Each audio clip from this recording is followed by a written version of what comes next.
Hello, this is the lab lecture for the Williamson ether synthesis, the second lab. Now, Williamson himself, in which this synthesis is named after, was an English chemist in the 1850s. He's known for his work in alcohols as well as ethers and overcoming some major physical disabilities in order to become a well-known chemist. So this particular synthesis is an SN2 reaction. The S meaning substitution, the N for nucleophilic, and 2 meaning bimolecular. This meaning that both the nucleophile and the other substrate are let's fill this out. Both the nucleophile and the substrate are responsible for affecting the rate of reaction. Now, just a quick reminder, the nucleophilic substitution reaction takes place, or especially the SN2, takes place where a nucleophile performs a backside attack. Try something like this on a molecule, and while at the same time a leaving group then takes the electron through a bond between the carbon that the nucleophile is attacking and the leaving group and then leaves. This results in an inverted from the original structure, inverted molecule in which the nucleophile and not the leaving group are attached. So this particular synthesis, we are using p-cresol, a type A of something resembling a phenol, as well as an iodo-propane. Now this reaction occurs in 2 stages, but the SN2 occurring in concert. So with both stages of that particular stage of the reaction occurring at the same time. So the first one is an acid-base reaction using sodium hydroxide, and the second one is the SN2 reaction occurring in the organic layer with the phase transfer catalyst allowing it to be so.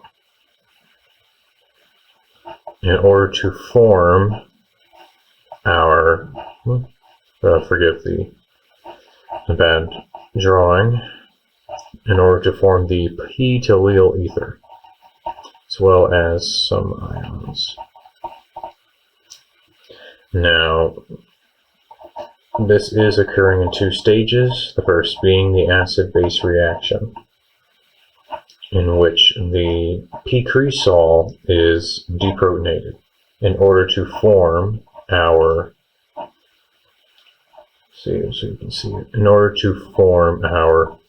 nucleophile. So we have our hydroxide ion coming from the sodium hydroxide, deprotonating the alcohol, the hydroxyl group, on the p-cresol, forming our alkoxide. Now, what's special about this particular reaction is that normally a deprotonated alcohol is a strong base, and that you don't want the strong base, that particular reaction that it could be undergoing, to interfere if you were trying to do a nucleophilic substitution reaction. So normally an alkoxide is unstable, or can be unstable, due to the localization of the charge on the oxygen atom.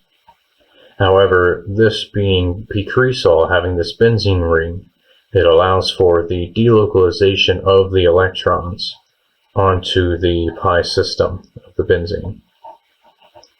And this allows for this conjugate base of the alcohol to be much more stable and a less strong base. Now with our acid-base reaction, Once that forms, we get our SN2 reaction occurring afterward.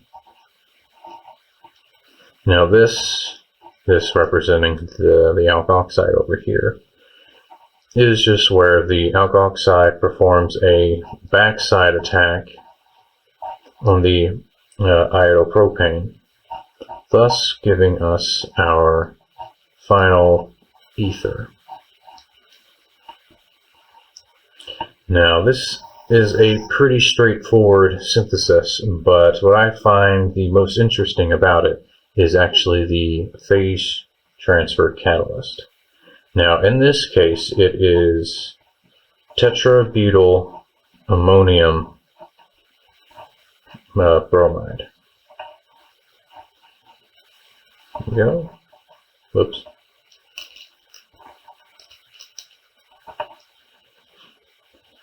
Now this phase transfer catalyst allows for this reaction to take place, or at least at a much greater scale, or a greater rate of reaction.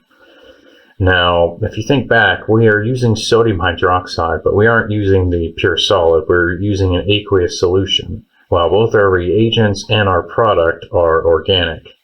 So that will be two different phases. So in order to get this reaction to speed up, to really be effective for us to utilize it, we are using this phase transfer catalyst because our alkoxide, while interacting with the sodium hydroxide, itself becomes charged. And when something is charged, it's much more soluble in the aqueous layer rather than organic layer.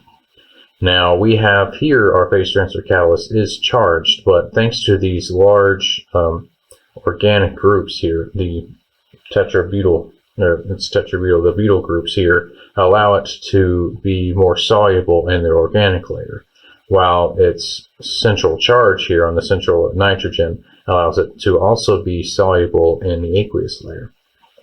So its main purpose is to take our alkoxide here, our alkoxide here, and without the bromine, and I'll carry it across the organic layer, out of the aqueous layer and into the organic layer, to allow it to then react and to form our final product, while then